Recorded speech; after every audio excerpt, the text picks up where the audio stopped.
Okay, we're doing kind of a new format today, just, testing it out. So, because this video needs a lot more editing than other ones, and because there's like a lot more physical distance to cover. So, yeah. So, a bit of background on Jericho and why it's important. So, Jericho in Oxford is along the canal. I'm walking along the canal path right now. And the canal was quite useful because it used to transport the coal from Coventry to around the world, well, around the UK. And Jericho was really important because it has a boatyard. Insert boatyard clip here. Okay, so this is the Jericho Wharf and the associated boatyard. So that's the church in the background, and this is the old wharf, which is being regenerated, and there's a whole contentious issue about that because, people don't really like it when you remove their boatyard, especially the people who live on the boats. This is the main working boatyard, that's the old one, and this is the main one that currently works. So Oxford's boatyard is incredibly important for the canal industry and the people who live on the canals because it's the only one for about 100 miles. And if you've got a leak and your boat only travels at 7 miles per hour maximum, it's a bit bloody hard. You need your boatyard. So there's loads of boats up here, as you can see, stacked up, hoping to get fixed. But this is Jericho and its traditional industry, which was fixing the boats. Just a little aside, each of these boats belongs to each of the colleges. So that's Nuffield, Trinity, there's Hertford over there, Keble, and Pembroke down there. Each one has to have a boat because of bylaws, and so they normally get kept up here, and they might get rented out to important dignitaries or anything else like that coming to visit. Boatyards are incredibly important, of course, because, you need to fix your barges and you need to stop and fuel up and things like that. So that's why Jericho is very important. But Jericho had a boatyard, and therefore there were people to service the boats and the people working the boats. Not only the boatyard, but other services, which is where the red light district of Oxford comes in.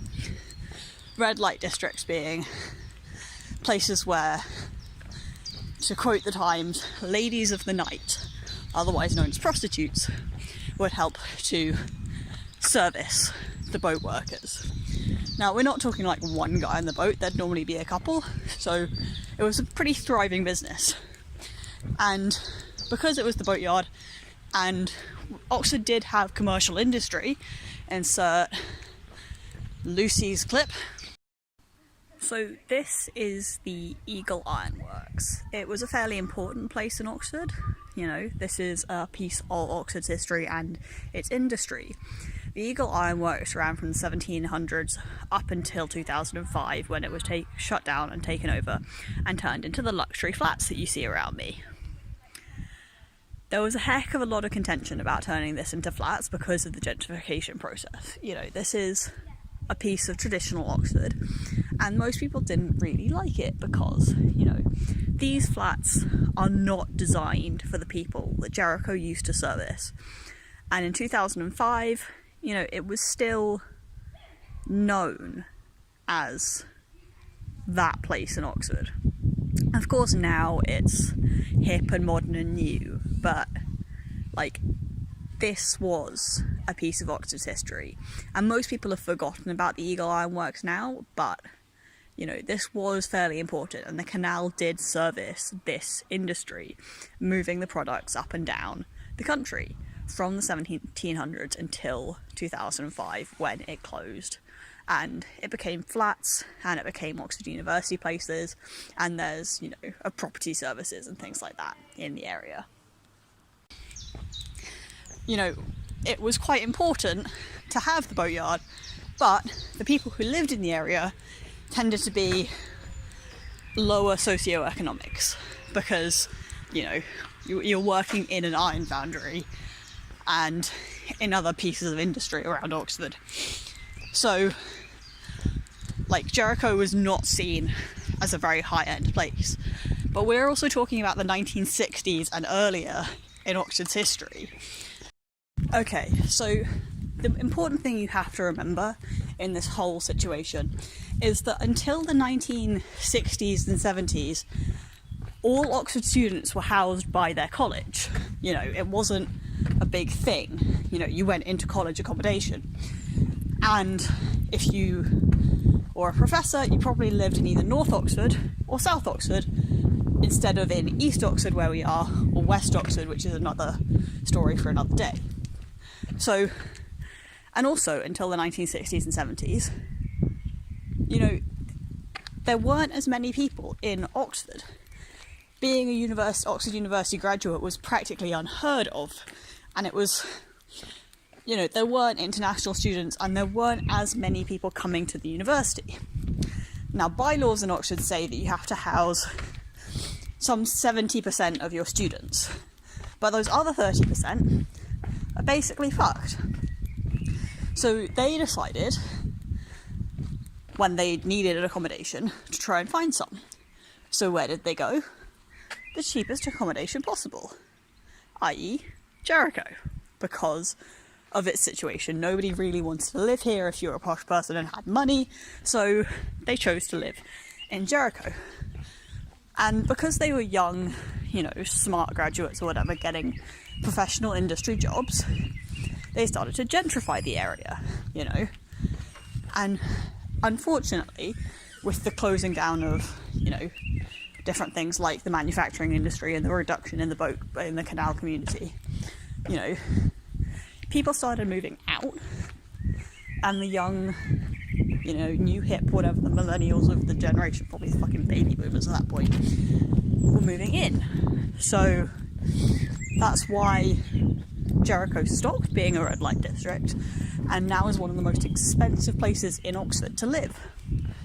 So, but there's a lot of contention, because the people who used to live here, you know, back in the 60s and 70s and owned their houses, don't really like it that it's a hip new place for millennials. And things like brand new accommodations are springing up. New accommodations like these very fancy new flats, because, you know, they have to improve their houses or they won't sell as well. Okay, so this is Jericho High Street. It's a fairly millennial, hip, new place. As you can see, you know, we've got cafes, we've got, you know, fancy restaurants, that sort of thing.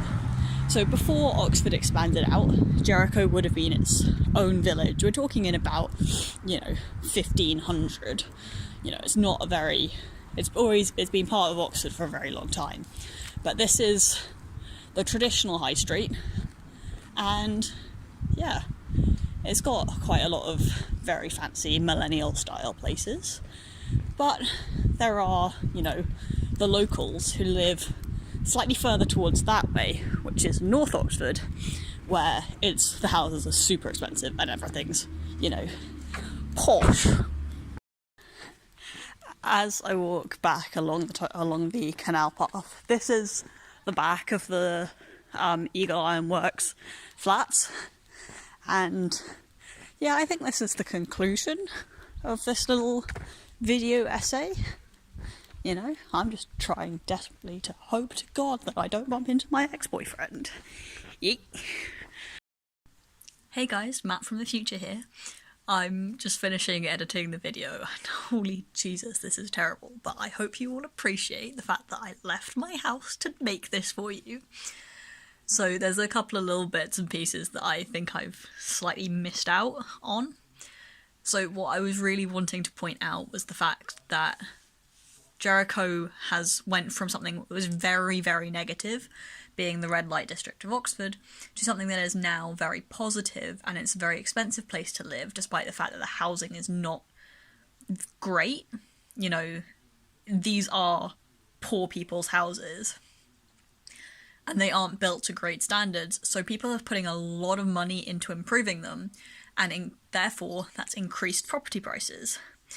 This has priced people out of the market who used to live in Jericho and has gentrified the area and therefore turned Jericho more into a core area and other areas of Oxford into a periphery or semi-periphery of Oxford, and has, moved people out who used to live there and has changed the environment and therefore has changed the way that Oxford used to function and has sort of just turned it into a very different place by raising property prices to the point that it has.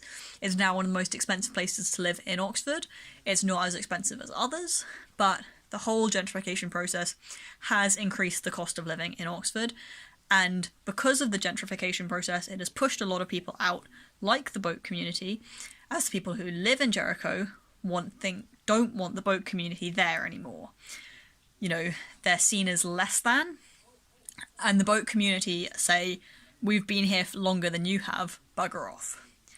It's, of course, an issue, but it's not one that's going to be solved anytime soon. As you saw, there's the new wharf project, which is there to appease the new gentrified areas of Jericho. But if they get rid of the original wharf, the Canals Authority and the Environment Agency will have a whole shit show, because it's one of the very last boatyards left in the entire country, and barges are an important part of, the country and our history. And getting rid of boatyards will have a major impact on, while yes, it's a small community, a very significant community in terms of keeping British heritage alive. So yeah, I really hope you guys, thought this was mildly interesting. I downloaded actual editing software to make this, and I'm going to have to upload this on YouTube because nowhere else is going to let me do this. Yay!